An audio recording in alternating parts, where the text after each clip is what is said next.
Naimbag nga aldaw kada kayo amin na po. So magandang araw po sa inyong lahat mga boss.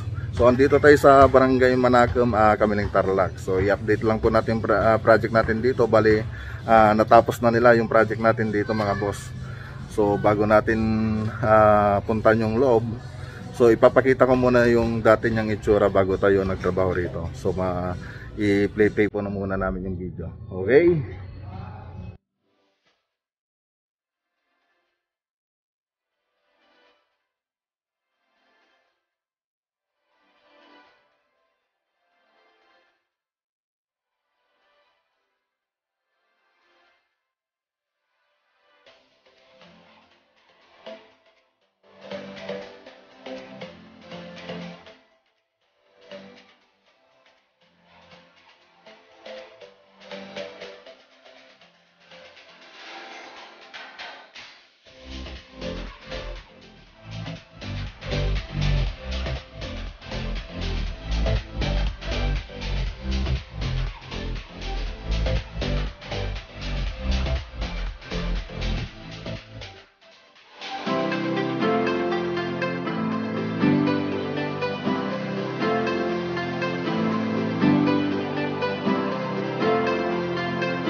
Mga boss, so start na tayo dito sa labas mga boss. So dito sa labas hindi pa namin ginawa rito, so gusto rin nilang ipapintura sa amin ito, kaya lang ganitong tag-ulan.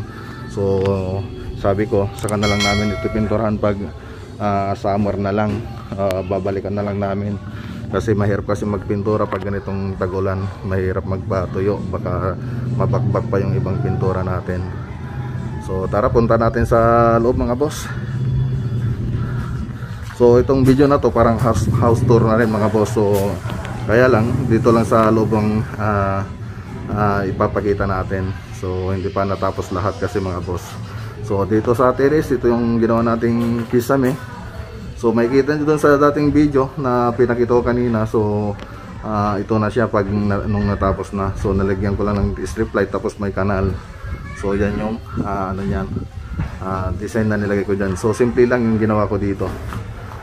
Okay, so dito mga boss, so makikita nyo dun sa video, so meron tayong iniwasan dito. So may beam kasi dyan na iniwasan. So ang ginawa ko, tinakpan ko yon, tapos nilagyan ko na lang ng design. So para hindi halata, so naglagay ako ng design dyan na naayon dun sa sukat ng beam na pinakita ko kanina mga boss. So dito sa sa sala, so gumamit tayo ng strip light, pin light. So yung ginamit natin strip light dito mga boss, yung blue violet tsaka white yung ginamit nating strip light diyan. Ay, blue violet tsaka warm white yung ginamit nating strip light diyan.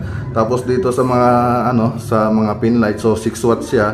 So blue white yung ang kulay ng strip ng pin light natin, so blue white. So lahat ng pin light dito na nilagay natin, blue white yung kulay niya na 6 watts. Okay, so pag pinindot mo, magiging ganitong itsurahan niya. Tapos yung iba, ganun yung magiging itsura niya mga boss. So ganyan yung magiging itsura niya. Okay, so nilagyan na rin natin ng design dito sa may partition. So yan yung partition niya, nilagyan natin. So gypsum board din yan mga boss, yung nilagyan natin partition dito. So namamanghaya ta si ante. Ate, kamusta po? So ayos ante. So gypsum board yung nilagyan natin partition dito mga boss, tapos nilagyan natin ng strip light. So pininturan lang natin yan. Hindi po siya kahoy, hindi rin po siya semento. So gypsum board lang yung ginamit nating partition dyan. So pinakita ko rin ito nung habang ginagawa nila itong partition na to nung nakarang video. Sa part 2 yata yun o part 1 yung pinakita ko dito. So yan mga boss. Tapos yung ginamit natin pintura dito, kasi yung project natin kasi dito pinapinturahan na rin pati dito sa loob. So ang ginamit natin pintura dito, so smoke gray, tapos steel gray, tapos gray delight. So tatlong klaseng pintura yung ginamit natin dito sa wall. gray, seal gray, smoke gray, tsaka gray delight. Ay, ano pala, seal gray, tapos shades of gray, tsaka smoke gray yung ginamit natin na pintura. Ito yung seal gray, smoke gray, tsaka shades of gray. Yan yung ginamit nating pintura dito sa loob ng bahay. So, nandun yan sa catalog ng Davis Paint. So, Davis Paint yung ginamit natin diyan. Tapos dito sa partition, ang ginamit natin dito, semi-gloss lang na boysin. Ang ginamit natin na latex yung pinangpintura natin diyan. Tapos dito sa taas, yung ginamit natin pintura diyan, yung flat latex ng boysin. Tapos itong lamp black ng boysin yung ginamit natin pintura diyan. Okay, so ganun din dito sa kusina. So kung ano yung kulay doon, ganun din ginamit natin dito. So lamp black dyan, tapos ito yung flat latex na ginamit natin. Nilagyan natin. So semi-gloss pala yung ipinahid nila dito. Tapos flat doon sa taas. Doon banda mga boss. Dito, semi-gloss yung ginamit natin dito. Tapos dito lamp black ng boysin. Okay, so yan yung itsura niya. So itong ilaw na to, binili lang nila ito sa Tarlac sa may Angeles Lighting Center. Kasama itong dito sa taas. Yan, yung sa taas na yan sa Tarlac Lighting Center. Pero yung mga strip light tsaka pin light, so sa akin na binili yan. So may tinda tayo sa FB. So may kita nyo dyan sa screen, Maclagunilla Cornices, yung tinda nating mga ilaw. Tapos nagtitinda rin tayo ng mga kornisa. So yung ginamit natin kornisa rito, yung plain lang. Ito yung ginamit natin kornisa. So yung model na M16 ang ginamit natin kornisa dyan. Tapos yung isa pang tinda natin doon, ceiling rose. So ito yung isang ceiling rose mga boss. Yan. So yan yung small na ceiling rose. So dalawang klase lang yung ceiling rose namin. Yung maliit na 55 cm. Tapos yung isa na 80 cm ang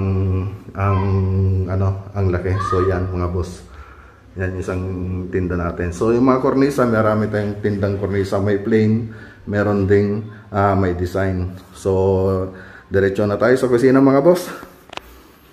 So dito pinabili na lang sa akin ito ni sir, itong drop light. So ako na lang namili, tapos nilagay na lang dyan ni electrician. So ito na rin yung pati ito, nagtinda rin ako nito, itong center light. So tricolor din siya mga boss, warm white, daylight tsaka white. Itong center light natin, yung circular light tawag natin dyan.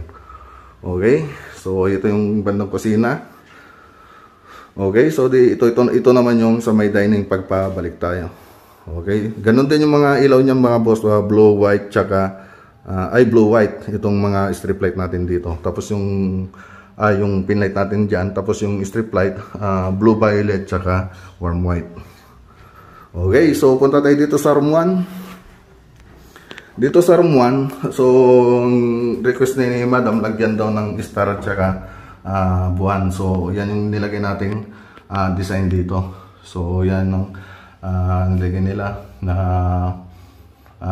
design. Tapos naglagay tayo ng manhole doon kasi meron tubo doon para baka sakaling may magka-problema, meron tayong paglulusutan pag magre-repair. So naglagay na rin tayo ng ibang kulay dito. So request din ni madam na lagyan ng ganitong kulay. Okay, so punta tayo sa taas mga boss. So dito sa taas, so yan yung design natin sa taas mga boss. So itong bahay nga pala, ginawa ko ito nung bago ko ginawa itong loob ng bahay. So nag 3D model din ako. So makikita nyo yung 3D model natin doon sa part 1 yata yung mga boss, yung 3D model natin dito mga boss. Bago natin ginawa ito, gumawa tayo ng 3D model para may idea na sila kung anong itsura ng bahay nila pag natapos. So yung 3D model na yon naka-actual dito sa bahay, sa mismong bahay nila, para sure na sure yung design. So lahat ng sukat andun sa 3D model. Okay, punta tayo sa taas para makita ng natin mga maayos. So dito sa hagdan mga boss, hindi pa tapos itong hagdan kasi may gustong ipagawa dito si sir dito sa hagdan. So lalagyan ng salamin nito. So hindi pa sila nakapag-usap nung kausap niya. So ibahin niya rin yung dito sa may hagdan. So may ilalagay pa siya si sir dito. Okay, so dito ito yung itsura niya mga boss. Yan yung itsura niya pag nasa taas tayo. So naglagay din tayo ng dito ng ceiling rose. Yan, so yan yung tinda natin. Tapos yung ginalagay kong dito 3 watts lang yung mga pin light na nilagay natin dito. Siyempre, tapos itong mga strip light ganun din. Tatlong kulay din na blue violet tsaka warm white. Okay, sa hallway tayo. Itong hallway natin mga boss. So ganun din yung nilagay natin pin light dyan, blue white. Tapos itong circular light, tricolor na warm white, daylight tsaka white. Okay, so dito makikita nyo rito, so lahat na nga pala ng blinds, so bago rin yan, order din ni sir yan, yung blind na yan. So meron siyang kaibigan na gumagawa. Isa pa yan na bago dito sa bahay na pinalagay ni sir. Okay, so susunod na itong sa may hagdan. So hindi pa kasi tapos itong sa may hagdan mga boss. Okay, so ito yung design dito sa may taas, second floor, parang salas niya. Okay, punta tayo dito sa kabila para makita natin mabuti. Okay, dito sa sa salas ang ginawa ni sir, so meron na sila bago kami nagtrabaho dito mga boss, may binili na siyang mga bato. So yan yung nilagay niya, pinalagay niya nung so bali sumabay na lang sa amin nung nagtrabaho kami. Tapos dito, ang ginawa lang namin dito yung ceiling tapos mga pintura. So ito yung design na nilagay natin dito sa taas. So may ganun din yung kulay na ginawa natin, lamp black, tapos yung flat latex ng boysin yung nilagay natin kulay. Tapos nalagay ulit tayo ng ceiling rose. Tapos pan, may binili silang pan mga boss. Okay, so yan yung itsura niya dito sa taas. Okay, pasadan uli natin. So ang ganda. Ang ganda ng ng bahay nila sir. So mas maganda pa sa bahay ko. So ito pala yung bahay ni sir. So maraming salamat nga pala kay ito pala yung kwarto ni Sir Brian Vincent. Brian Vincent yung pangalan ni sir na nagpagawa natin. So nasa abroad siya mga boss. Maraming salamat nga pala kay Sir Brian at kami yung napili niyang gumawa dito sa bahay nila. So malaking tulong po sa amin na kami yung napili niya at nagkaroon uli ako ng ibang obra na design dito sa bahay niya. So another masterpiece from Maclagonilla Vlog.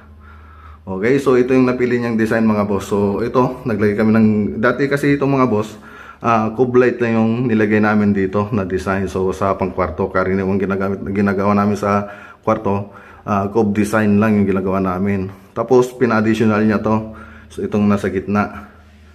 So pinalagyan niya ng square, tapos pinalagyan niya uli ng ganitong design.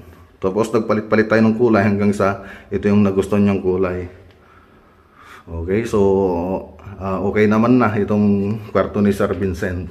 So maraming salamat kay Sir Vincent sa tiwalang binigay niya sa amin. Okay, so dito tayo sa kabila, sa isang kwarto. So dito sa isang kwarto, ganito yung design na nilagay natin. So ganito yung mga karaniwang design na nilagay natin sa mga kwarto na cube design. So ganyan din sana dun sa kabila, kaya lang nag-request si sir na palagyan na ng ibang design sa gitna. So ito siya. Okay. Okay, umikot lang yung cube design natin, yung cube light. Okay, so ganun din yung mga nilagay natin diyan, pin light tsaka circular light, tricolor din siya. Okay. So yan mga boss.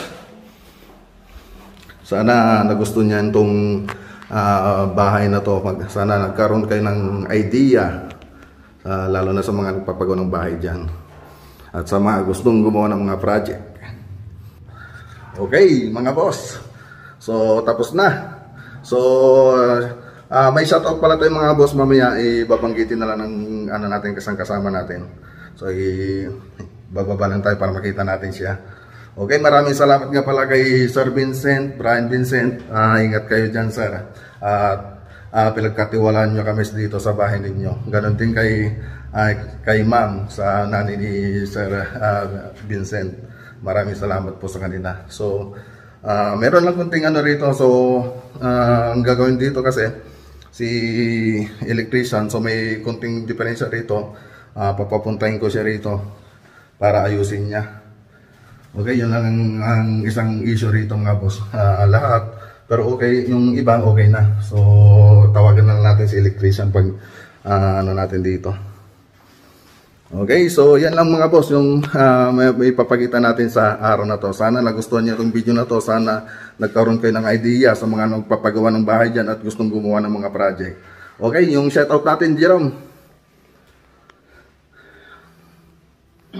Okay, si Jerome nga pala mga boss yung pamangkin ko. Bali siya yung tagasagot ng mga chat ninyo sa YouTube. Minsan siya yung sumasagot sa YouTube. Tapos i-relay na lang niya sa akin. Pati sa mga page saka sa FB. Okay?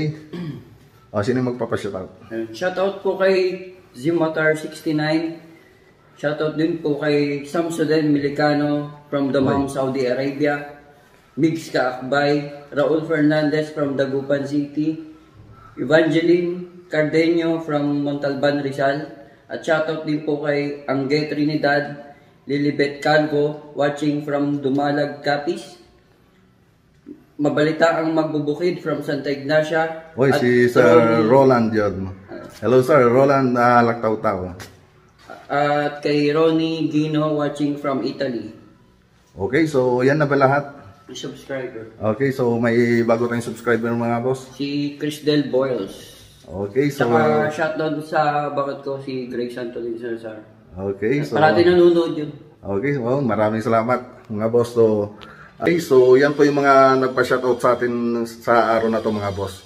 So, siya nga pala mga boss, so maraming salamat nga pala kay Sir Vincent. So, binigyan tayo ng kambing. So, ito, andito na siya. So, may niregalo siyang kambing. So, ayun yung kambing. So, hindi ko na siya bibigyan ng pangalan kasi pupulutanin din naman mamayang hapon. So, ayun mga boss. So, niregalo yan ni Sir Vincent sa atin mga boss. Oo. So, maraming salamat nga ulit kay Sir Vincent sa kay Sir Brian Vincent. Okay, so sa mga hindi pa nakapag-subscribe, subscribe na po kayo mga boss. Pakipindot na lang po yung notification bell natin. Tapos ilagay nyo po sa all. Tapos paki-like na lang po itong video na to kung nagustuhan nyo man itong video natin. Okay? So, ayan. Load lang po kayo mga boss para magkaroon ko kayo ng idea, lalo na sa mga nagpapagawa ng bahay dyan at sa mga gustong gumawa ng mga ganitong project. So, hanggang dito lang video natin mga boss. Ingat po tayo lagi at magandang araw po sa inyong lahat at God bless.